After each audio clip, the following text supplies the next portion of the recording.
ఎవరిని ఎందుకు మారుస్తారు?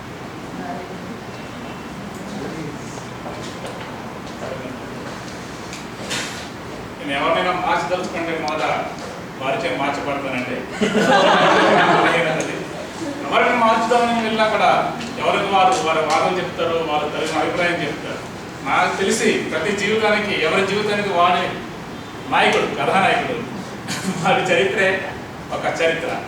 అటువంటిప్పుడు మనం ఎవరైనా మార్చుదామని వెళ్ళినప్పుడు సాధారణంగా ఎవరు మన మాట వినరు, తిరిగి మన మీదే తిరుగుబాటు చేసి మనల్ని మన బుద్ధిని తోమి ఉతికి మనల్ని మారుస్తారు. అందువలన ఇంకొకరిని మార్చడం అనేది, ప్రయత్నించడం అనేది నా ఉద్దేశంలో అంత సదభిప్రాయం లేదు నాకు.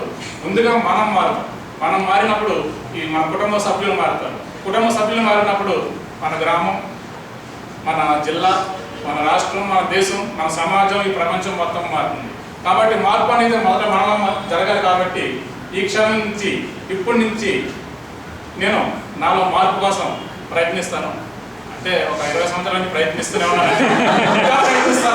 ఇంకా ప్రయత్నించి నేను మారి నా ద్వారా ఈ సమాజాన్ని మార్చి ఈ సమాజానికి దశ దిశ నిర్దేశనం చేయగలను.